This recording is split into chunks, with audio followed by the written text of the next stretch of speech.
ജീവധാര ജീവമൊഴി കാൽവരിനാഥന്റെ സ്നേഹമൊഴി തിരുനിറത്താൽ ജീവനേകും യേശുനാഥന്റെ ജീവമൊഴി ജീവധാര ജീവധാര ജീവധാര.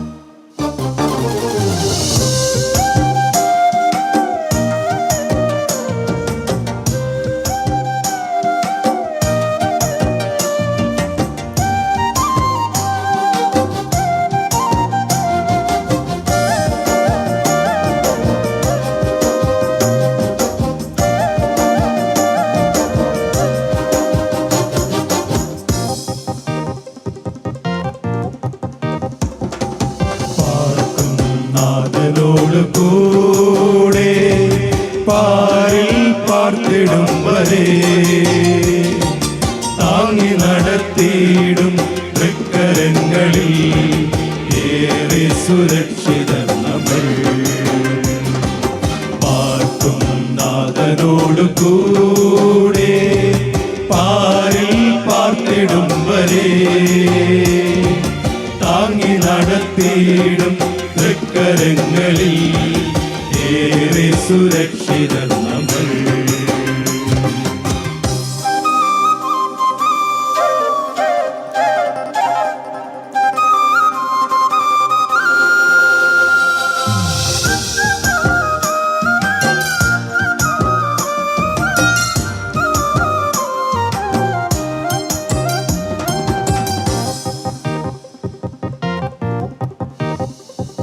യഹോവയാൽ അനുഗ്രഹീതമാകും യാഹൂദൻ കുടുംബമായിടും. യഹോവയാൽ അനുഗ്രഹീതമാകും യാഹൂദൻ കുടുംബമായിടും.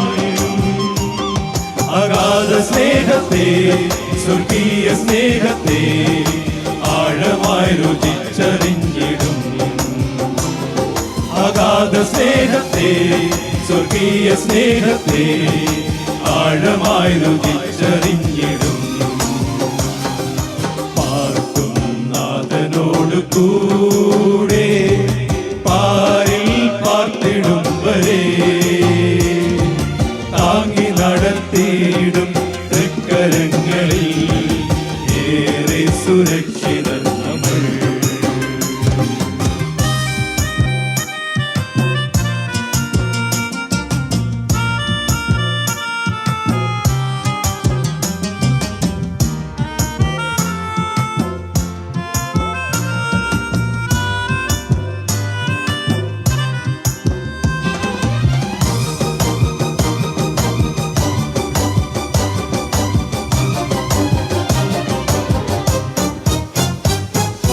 നിത്യവും നിന്നാമം പാടി വാഴ്ത്തും നിത്യമാകും രാജ്യം പോകുവാൻ. നിത്യവും നിന്നാമം പാടി വാഴ്ത്തും നിത്യമാകും രാജ്യം പോകുവാൻ. നിത്യസ്നേഹത്തെ മറന്നിടാതെ നാം ക്രൂശിതന്റെ സാക്ഷിയായിടാം. നിത്യസ്നേഹത്തെ മറന്നിടാതെ നാം ക്രൂശിതന്റെ സാക്ഷിയായിടാം. പാർക്കും നാഥനോട് കൂടെ പാരിൽ പാർത്തിടും വരെ താങ്ങി നടത്തിയിടും തൃക്കരങ്ങളിൽ ഏറെ സുരക്ഷിതർ നമ്മൾ.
നടത്തിയിടും തൃക്കരങ്ങളിൽ ഏറെ സുരക്ഷിതർ നമ്മൾ. ത്രിയേക ദൈവത്തിന് സ്തുതി. കർത്താവിൻ്റെ പരിശുദ്ധ തിരുനാമം മഹത്വപ്പെടുമാറാകട്ടെ. കർത്താവിനാൽ അനുഗ്രഹിക്കപ്പെട്ടവരും ദൈവസ്നേഹത്താൽ ആകർഷിക്കപ്പെട്ട് കൂടി വന്നിരിക്കുന്നവരുമായ ദൈവജനത്തിന് യേശുക്രിസ്തുവിൻ്റെ അതിപരിശുദ്ധമായ നാമത്തിൽ എൻ്റെ സ്നേഹവന്ദനം.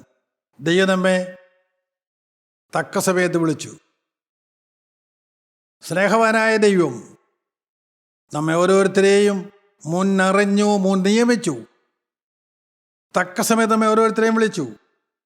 നമുക്ക് അപ്പോസ്തലരുടെ പുസ്തകം 13-ാം അധ്യായം 2-ാം വാക്യത്തിലേക്ക് വരാം. പെന്തിക്കോസ്ത് നാളിലെ ശേഷം യെരൂശലേമിൽ ദൈവമക്കൾ ദൈവത്തെ ആരാധിച്ചും കൂട്ടായ്മയെ ആചരിച്ചും പോരുന്ന മനോഹരമായ കാലം.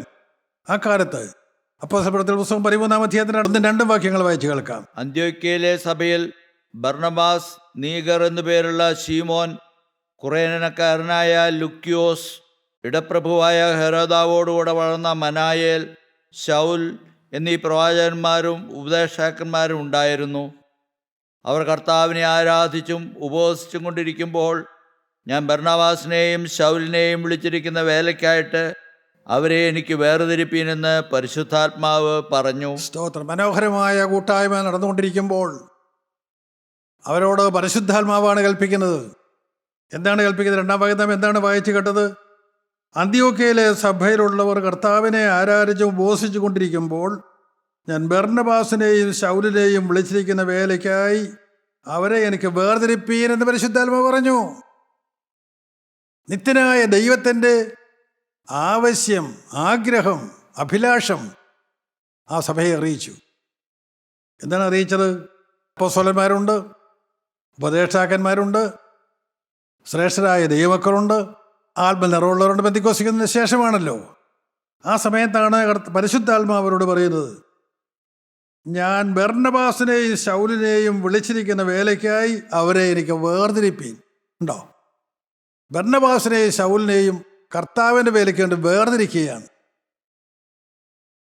പ്രിയപ്പെട്ടവരെ, എന്നെയും നിങ്ങളെയും ദൈവം വിളിക്കുന്നുണ്ട്. എന്തിനാണ് വിളിക്കുന്നത്? എന്താണ് എൻ്റെ വിളിയും തിരഞ്ഞെടുപ്പും? നിങ്ങൾ അറിഞ്ഞിട്ടുണ്ടോ? നിങ്ങൾ അതിനുവേണ്ടി ശ്രദ്ധിച്ചിട്ടുണ്ടോ? നിങ്ങൾ അതിനുവേണ്ടി മുറ്റമേലെ ഇരുന്നിട്ടുണ്ടോ? ദൈവമേ, എന്നെക്കുറിച്ചുള്ളതിൻ്റെ വിളി എന്താണ്? അത് നിവർത്തിക്കാൻ ഞാൻ തുടങ്ങിയോ? അത് ഞാൻ അറിഞ്ഞോ? ഞാൻ അതിനുവേണ്ടി ശ്രമിക്കുന്നുണ്ടോ? എൻ്റെ ജീവിതത്തിൻ്റെ ലക്ഷ്യം എന്താണ്? നിങ്ങൾ ചിന്തിച്ചവരുണ്ടോ? ദൈവമക്കളെ, മറഞ്ഞു കിടക്കുന്നത് വെളിപ്പെടുത്തി തരാൻ ദൈവസനയിൽ ശാന്തമായിട്ടിരുന്നാൽ ദൈവം വെളിപ്പെടുത്തി തരും. അതിനല്ലേ ദൈവം ജീവിക്കുന്നത്? അതല്ലേ പരിശുദ്ധാത്മാവ് ചെയ്യുന്നത്? മറഞ്ഞു കിടക്കുന്നത് മറന്നേക്ക് കാണിച്ചു തരും. നിന്നെ ലക്ഷ്യം ചൂണ്ടി കാണിച്ചു തരും. ആ ലക്ഷ്യത്തിലേക്ക് നിന്നെ നടത്തും. അവൻ കൈപിടിച്ച് വഴിയെടുത്തും. സംശയിക്കണ്ട. പെന്തിക്കോസ്ത് നാളിൽ ഇറങ്ങിയ പരിശുദ്ധാത്മാവ് എന്നും മണവാട്ടി സഭയെ ഒരുക്കിക്കൊണ്ട് ഈ ഭൂമിയിൽ നടക്കുന്നു.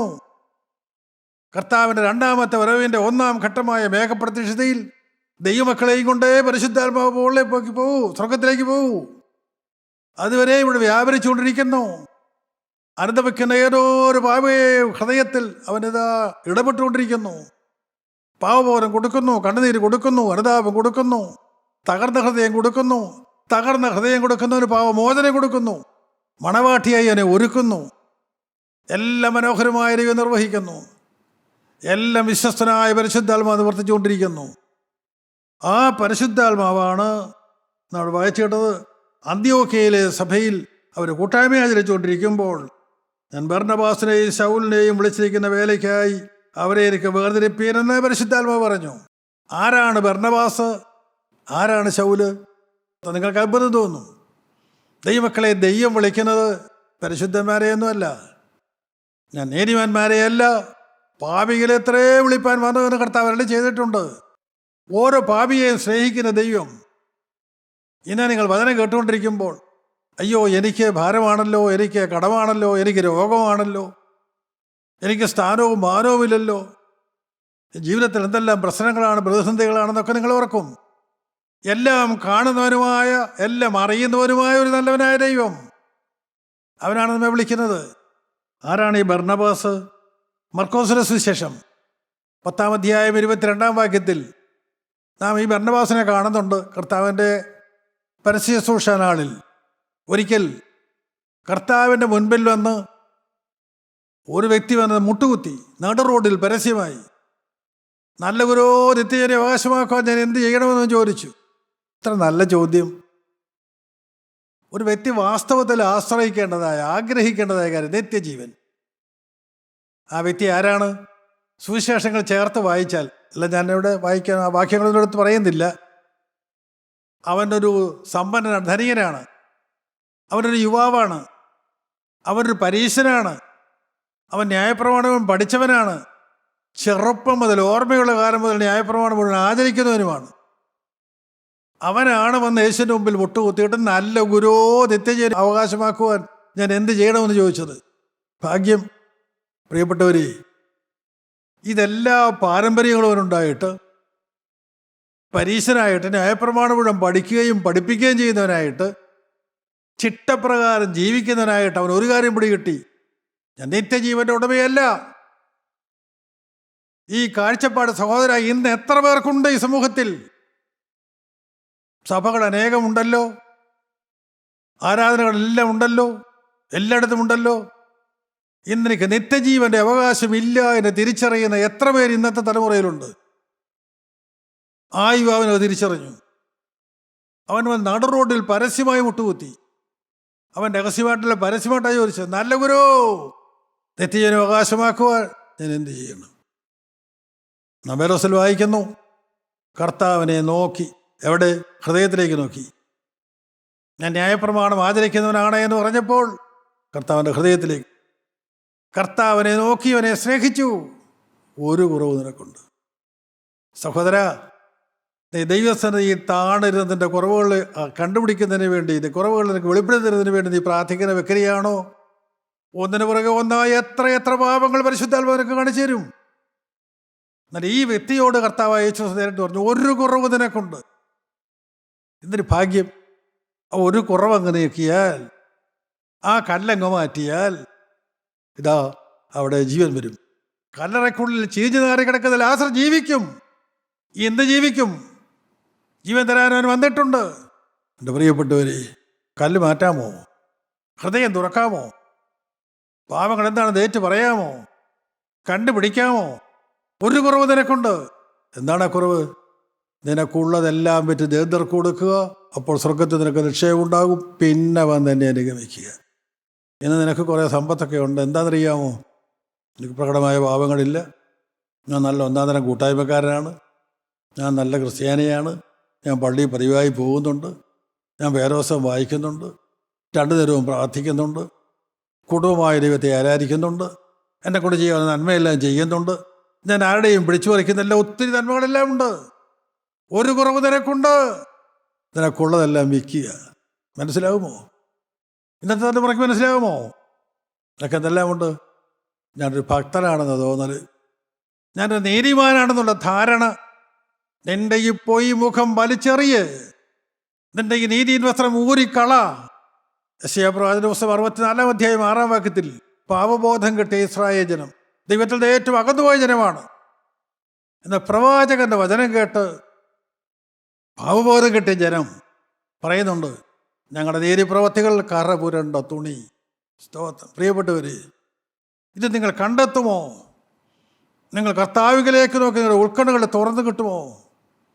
തുറന്നു കിട്ടിയാൽ നിങ്ങൾക്ക് മനസ്സിലാവും, ദൈവത്തെ കൂടാതെയുള്ള എൻ്റെ നീതിപ്രവൃത്തികളെല്ലാം കറ പുരണ്ട തുണി പോലെ ഈ ദൈവം കാണും. നാം വായിക്കുന്നു, ഒരു കുറവ് നിനക്കുണ്ട്, നിനക്കുള്ളതെല്ലാം വിട്ട് ദരിദ്രം കൊടുക്കുക, അപ്പോൾ നിനക്ക് സ്വർഗത്തിൽ നിക്ഷേപം ഉണ്ടാകും. പിന്നെ വന്ന് തന്നെ അനുഗമിക്കുക എന്ന് പറഞ്ഞു. നാം വായിക്കുന്നത് എന്താണ്? മർക്കോസ് സുവിശേഷം 10 അധ്യായം 22 വാക്യം. അവൻ വളരെ സമ്പത്തുള്ളവനാകൊണ്ട് ഈ വചനത്തിങ്കൽ വിഷാദിച്ച് ദുഃഖിതനായി പോയി കളഞ്ഞു. എനിക്ക് പറയാതിരിക്കാൻ നിർവാഹമില്ല. എന്നനേക വിശ്വാസികൾ സമ്പന്നരാണ്. അവൻ വളരെ സമ്പത്തുള്ളവനാകയാൽ എന്ന സഭകൾ വിശ്വാസികളെ സമ്പന്നരാക്കിക്കൊണ്ടിരിക്കുന്നു. എന്ന കൂട്ടായ്മകൾ അനേക ദൈവമക്കളെ സമ്പന്നരാക്കിക്കൊണ്ടിരിക്കുന്നു. ഈ ലോകത്തിലെ സമ്പന്നർ. അതിനുവേണ്ടിയാണ് കൂട്ടായ്മകൾ. അതിനുവേണ്ടിയാണ് കുടുംബ മീറ്റിങ്ങുകൾ, അതിനുവേണ്ടിയാണ് കൺവെൻഷനുകൾ. ലക്ഷ്യം മാറിപ്പോയോ സഹോദര? കണ്ടെത്ത്. ഈ ഭൂമിയിൽ നീ എത്ര സമ്പന്നനായാലും എത്ര ഉയർന്നവനായാലും വെള്ളത്തിന് കുമിള പോലെ. മനുഷ്യന്റെ ആയുസ് 4 വിരൽ നീളം മാത്രം. അത് കഴിഞ്ഞാൽ നീ എങ്ങോട്ട് പോകും? നിത്യത എവിടെ ചെലവഴിക്കും? തീരുമാനിക്കണ്ടേ? തീരുമാനിക്കാൻ സമയമായോ? നിന്റെ ഉൾക്കണ്ണുകളെ ദൈവം തുറക്കട്ടെ. നിന്റെ ബുദ്ധിയെ പരിശുദ്ധാത്മാവ് തുറന്നു തരട്ടെ. അവൻ വളരെ സമ്പത്തുള്ളവനാകയാൽ ഈ വചനത്തിങ്കൽ വിഷാടിച്ച് ദുഃഖിതനായി പോയി കളഞ്ഞു. നിത്യജീവൻ പ്രാപിക്കാനും പോയി കളഞ്ഞു. കാരണം എന്താണെന്നറിയാമോ? അവൻ വലിയ സമ്പന്നനാണ്. അത്രയും വില നിത്യജീവന് കൊടുക്കാൻ അവനില്ല. ദൈവത്തിലെ ഈ ലോകത്തിലെ സമൃദ്ധി, അന്യൻ്റെ പണം, ഈ ലോകത്തിലെ ജഡീയ ഇമ്പങ്ങൾ, ഇതൊക്കെയാണോ നിൻ്റെ ഇഷ്ടം? അതൊക്കെയാണെങ്കിൽ ഇവിടെ ചേർത്ത് വീർത്ത് നിനക്കിരിക്കാം. സ്ഥാനവും മാനമായിരിക്കാം. അനേകർ മാനിച്ചേക്കും, അനേകർ നിന്നെ പുകഴ്ത്തിയേക്കും, ജനസമ്മതി കിട്ടിയേക്കും, അനേകർ നിന്നെ വാഴ്ത്തിയേക്കും. പക്ഷെ എല്ലാം തീർന്നു പോകും നിമിഷ നേരം കൊണ്ട്. പിന്നെ നീ എവിടേക്ക് പോകും? മറക്കല്ലേ, ബർന്നബാസിനെയും ശൗലിനെയും എനിക്കായി വേർതിരിക്കുക. പരിശുദ്ധാത്മാവ് അന്ത്യോക്യയിലെ സഭയിൽ കർശനമായി പറയുകയാണ്, ബർന്നബാസിനെയും ശൗലിനെയും എനിക്കായി വേർതിരിക്കുക. ഏതാണ് ഈ ബർന്നബാസ്? പ്രിയപ്പെട്ടവർ, ഈ യുവാവാണ്. അവൻ വളരെ സമ്പത്തുള്ളവനാകിയാൽ ഈ വചനത്തിങ്കൽ വിഷാദിച്ചു പോയി കളഞ്ഞു. അന്ന് നിത്യജീവനേക്കാൾ വില അവൻ്റെ സമ്പത്തിനായിരുന്നു. വചനമനുസരിക്കാതെ അവൻ പോയി. യേശുക്രിസ്തു പറഞ്ഞ വചനം അനുസരിക്കാതെ പോയി. ദൈവത്തിൻ്റെ വചനം കിട്ടിയ ദൈവജനമേ, നിങ്ങൾ മുഴുവൻ അനുസരിച്ചിട്ടുണ്ടോ? അനുസരണക്കേട് വന്നിട്ടുണ്ടോ? ജീവിതത്തിൽ പാപം വന്നിട്ടുണ്ടോ? ദൈവത്തെ ദുഃഖിപ്പിച്ചിട്ടുണ്ടോ? എന്ന് തിരിച്ചറിയാമോ? ഈ യൗവനക്കാരൻ അവിടെ നിത്യജീവൻ പ്രാപിക്കാതെ പോയതുകൊണ്ട് എൻ്റെ പേര് പോലും പരസ്യത്തിൽ പറഞ്ഞിട്ടില്ല. എന്നാൽ ആ യുവാവ് ഭാഗ്യവശാൽ പെന്തിക്കോസ്തി നാളിൽ അവനും സെഹിയോൻ മാളികയിൽ വന്നിരിക്കാനുള്ള ഭാഗ്യം കിട്ടി. ദൈവത്തിൻ്റെ ആകർഷണം കിട്ടിയത് കൊണ്ടാണ്. അവനും ഉണ്ടായിരുന്നു. ആ 100 പേരിൽ ഒരാൾ അവനായിരുന്നു. ദൈവക്കളെ പരിശുദ്ധാത്മാവ് വസിച്ചപ്പോൾ, പരിശുദ്ധാത്മാവ് തീയായി ഇറങ്ങി വന്നപ്പോൾ ആരുടെയും കുറവുകൾ നോക്കാതെ എല്ലാവരെയും പരിശുദ്ധാത്മാവിൽ നിറച്ചു. അപ്പോസ്തലപ്രവൃത്തി 2-ാം അധ്യായം വായിക്കുന്നുണ്ട്. എല്ലാവരെയും പരിശുദ്ധാത്മാവ് നിറച്ചു. ഇതിനാണ് ദൈവം നമ്മളെ കൂട്ടി വരുത്തുന്നത്. നിങ്ങൾ മറക്കരുത്. നിന്നെ ആത്മാവിൽ നിറയ്ക്കുവാൻ, നിന്റെ കുറവുകൾ തീർക്കുവാൻ, നിന്നോട് ഇടപെടുവാൻ, നിന്റെ ഹൃദയത്തെ ശുദ്ധീകരിപ്പാൻ, നിന്റെ ഹൃദയത്തിൽ നിത്യനായ ദൈവത്തിന് വസിക്കുവാൻ, അതിനാണ് ദൈവം കൂട്ടായ്മകൾ തരുന്നത്. വേറെ ഒന്നിനുമല്ല പ്രിയപ്പെട്ടവരെ. ആ കൂട്ടായ്മയിൽ പരിശുദ്ധാത്മ തുറവ് പ്രാപിച്ച ബർന്നബാസ്, ആ യുവാവ്, അവന് സത്യമെന്ന് തിരിച്ചറിഞ്ഞു. നിത്യജീവൻ അനുഭവിച്ചു.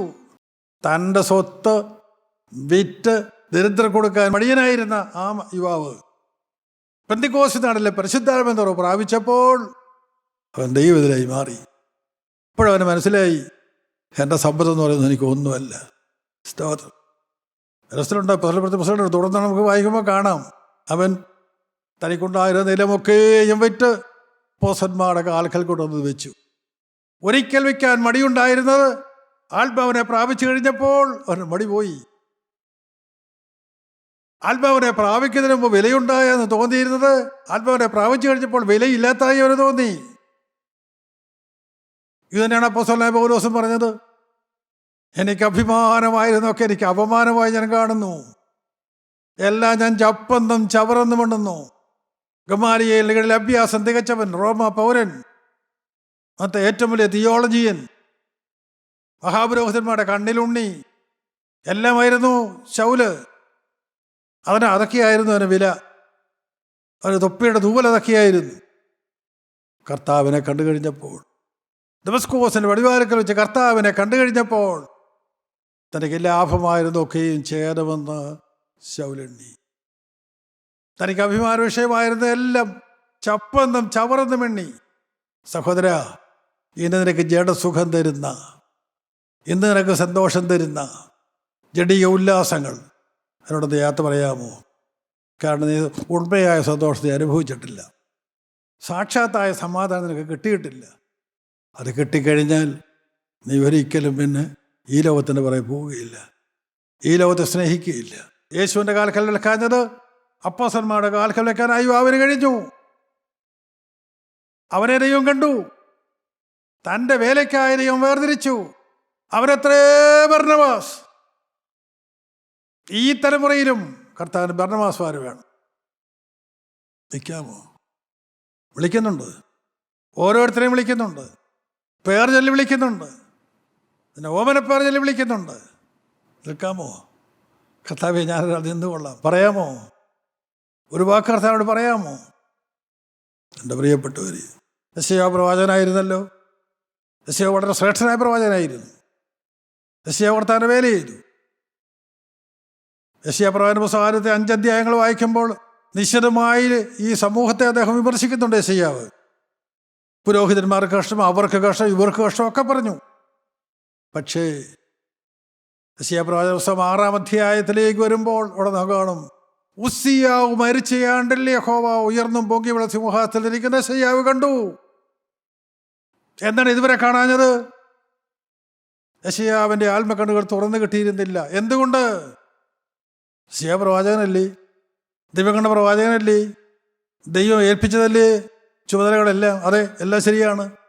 നിശ്ചിതമായി സമൂഹത്തെ വിമർശിച്ചില്ലേ, ഒക്കെ ശരിയാണ്. പക്ഷേ രാജാവ്, ഉസ്സിയ രാജാവ് തന്നെ സ്വന്തക്കാരനാണ്, സ്വന്തം കുടുംബക്കാരനാണ്. പേടിക്കാനില്ല പ്രവാചകന്. രാജാവ് സ്വന്തക്കാരനായതുകൊണ്ട് എനിക്കൊന്നും പേടിക്കാനില്ല. ആശ്രയം ഉസ്സിയാവിലേക്ക് പോയി. ആർക്കെല്ലാം പിടി കിട്ടും? എനിക്ക് പണമുണ്ട്, എനിക്ക് ആരോഗ്യമുണ്ട്, എനിക്ക് സൗന്ദര്യമുള്ള ഭാര്യയുണ്ട്, എനിക്ക് നല്ല ദൃഢഗാത്രനായ ഭർത്താവുണ്ട്, എനിക്ക് അംഗവൈകല്യങ്ങളില്ലാത്ത മക്കളുണ്ട്, എനിക്ക് നല്ല ബുദ്ധിസാമർഥ്യമുള്ള മക്കളുണ്ട്, എനിക്ക് ധാരാളം നിലം പുരയിടങ്ങളുണ്ട്, സമ്പത്തുണ്ട്, നല്ലപോലെ വർത്തമാനം പറയാൻ കഴിവുണ്ട്. എനിക്കെന്താ കുഴപ്പം? സ്വയത്തിൻ്റെ ആശ്രയം. നീ ദൈവത്തെ കാണുകയില്ല, നിന്റെ ഉൾക്കണ്ണ തുറന്ന് കിട്ടുകയില്ല. ഉസ്സിയാവ് മരിച്ചയാണ്ടില്ല യെശയ്യാവ് ഉയർന്നും പൊങ്ങിയുള്ള സിംഹാസനത്തിൽ നിത്യനായ ദൈവം ഇരിക്കുന്ന കാഴ്ച കണ്ടു. മാത്രമല്ല, സിംഹാസനത്തിന് ചുറ്റും നിന്ന് മാലാഖമാർ ദൈവത്തെ സ്തുതിക്കുന്നു. ആ കാഴ്ച കണ്ടു. അങ്ങനെയാണ് അവിടെ സ്തുതിക്കുന്നത്.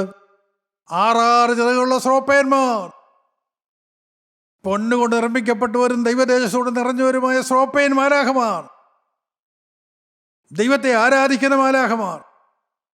അവര് ഈ ദൈവത്തെ നേരിട്ട് നോക്കാൻ ഞങ്ങൾക്ക് യോഗ്യതയില്ലേ എന്ന് പറഞ്ഞുകൊണ്ട് 2 ചിറക് കൊണ്ട് മുഖം മൂടി, ദൈവത്തിന് നിൽക്കാനുള്ള യോഗ്യത ഞങ്ങൾക്കില്ല എന്ന് പറഞ്ഞുകൊണ്ട് 2 ചിറക് കൊണ്ട് അവിടെ കാല് മൂടി, 2 ചിറക് കൊണ്ട് പറന്നുയർന്ന് നിന്നുകൊണ്ട് സൈന്യങ്ങളുടെ ദൈവമായ യഹോവ പരിശുദ്ധൻ പരിശുദ്ധൻ പരിശുദ്ധൻ എന്ന് 6 തട്ടഹസിക്കുന്ന ശബ്ദം അവർ കേട്ടു. ഒരുവനോടൊരുവനാണ് പറഞ്ഞുകൊണ്ടിരിക്കുന്നത്. ഈ സ്തുതി ശബ്ദം കേട്ടപ്പോൾ യെശയ്യാവ് വാവിട്ട് കരയാൻ തുടങ്ങി. സന്തോഷിച്ചുള്ളുകയല്ലേ ഏത്? ഞാൻ കേമനാണെല്ലാം കണ്ടു എന്ന് പറയുകയല്ലേ ഏത്? യെശയ്യാവ് വാവിട്ട് കരയാൻ തുടങ്ങി. എനിക്കയ്യോ കഷ്ടം. എന്താണ് കഷ്ടം? ഞാൻ ശുദ്ധിയില്ലാതെ അതിരങ്ങളുള്ള മനുഷ്യൻ.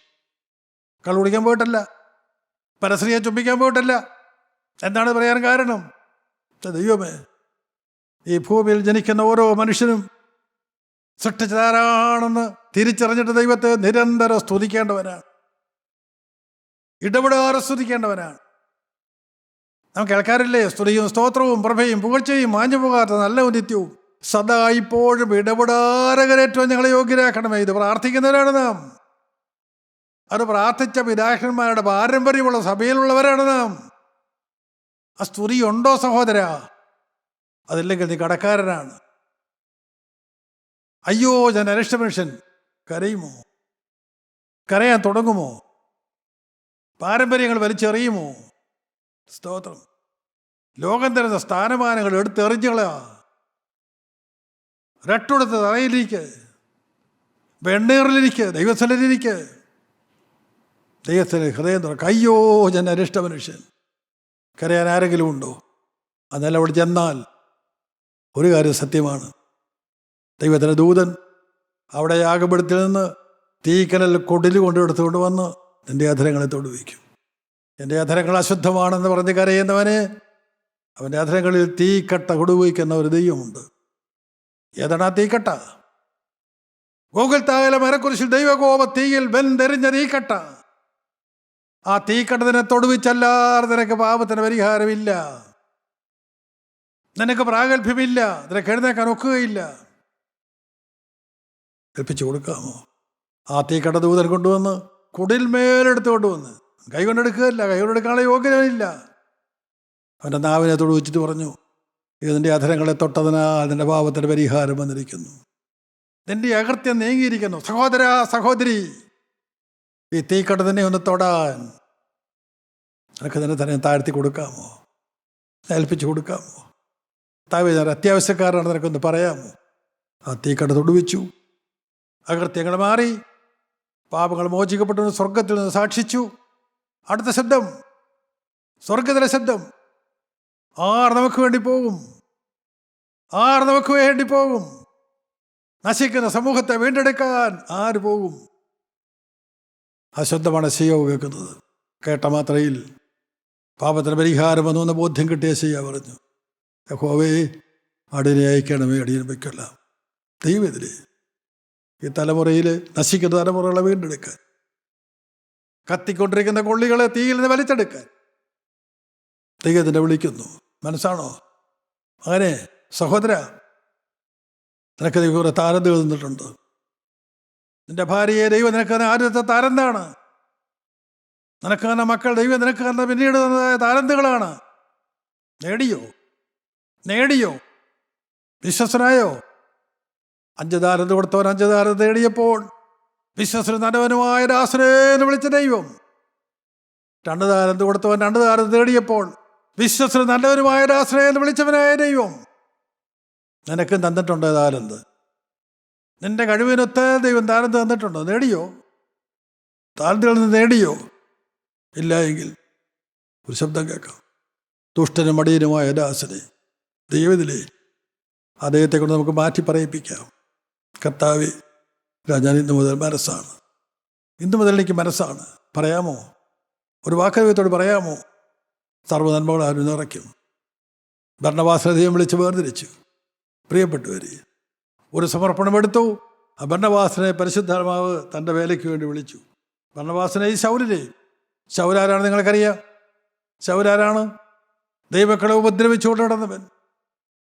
ദൈവമക്കളെ പിടിച്ച് കെട്ടി തടവിലാക്കിയും കൊന്നു മുടിച്ചും പോന്നവൻ, മതഭ്രാന്തൻ. മഹാപുരോഹിതന്റെ അധികാരപത്രവുമായി യെരുശലേമിൽ നിന്ന് ദമസ്കോസിലേക്ക് അവിടെയുള്ള ദൈവമക്കളെ പിടിച്ചു കെട്ടുവാൻ പോയവനായ ശൗല് 140 മൈൽ ദൂരം ഭടന്മാരോടും യെരുശലേമില് സംരക്ഷണസേനയായ കരിമ്പൂച്ചകളോടും കൂടെ കുതിരപ്പുറത്ത് 140 മൈൽ അഹങ്കാരത്തോടെ യാത്ര ചെയ്തു വന്നവനായ ശൗൽ ദമസ്കോസിന്റെ പടിവാരക്കലെത്തിയതേ ഉള്ളൂ. അവനെ കണ്ടെത്തിയതേയോ. ശൗലേ, ശൗലേ, ഞാൻ ഉപദ്രവിക്കുന്നത് എന്ന് ഉറക്കം വിളിച്ചു വരച്ചവനായ ദൈവം. ആ ദൈവം നിന്നോട് ഇടപെടുന്നുണ്ട്. താഴ്ത്തി കൊടുക്കാം. അവനോട് പറയാം, കർത്താവേ, ഞാൻ വഴി തെറ്റിപ്പോയി. ഞാൻ ദൈവമക്കളെ ഉപദ്രവിച്ചിട്ട് നടന്നു, ആത്മാക്കളെ കൊന്നുകൊണ്ട് നടന്നു. ആത്മാക്കളെ നേടുകയല്ല, ഞാൻ ആത്മാക്കളെ കൊന്നുകൊണ്ട് നടന്നു. എല്ലാം ക്ഷമിക്കാമോ? അന്ന് ശൗല് മാറി. ദമസ്കോസിന്റെ പടിവാതിലേക്ക് വെച്ച് ശൗൽ പൗലോസായി മാറി. സ്തോത്രം. മാറാം. നമുക്ക് നമ്മെ തന്നെ താഴ്ത്തി കൊടുക്കാം. നമുക്ക് ദൈവത്തോട് വാക്ക് പറയാം.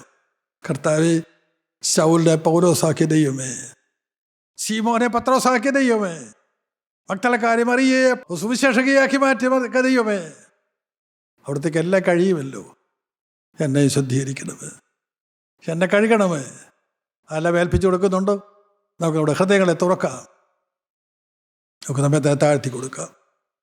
സ്നേഹവാനായ സ്വർഗീയ പിതാവേ, അവിടുത്തെ മുറിഞ്ഞ കരകൾ ഞങ്ങളുടെ മേലെ വയ്ക്കണമേ. തിരുരക്തത്താലുകളെ കഴുകണമേ, ശുദ്ധീകരിക്കണമേ. കഴിഞ്ഞ കാലപാപങ്ങളെല്ലാം ഞങ്ങൾക്ക് ക്ഷമിച്ചു തരണമേ, കഴുകി വെടിപ്പാക്കണമേ. കർത്താവേ, നിന്നെ തൊട്ടവരും നീ തൊട്ടവരും സൗഖ്യമായി നിങ്ങൾ വായിക്കുന്നു.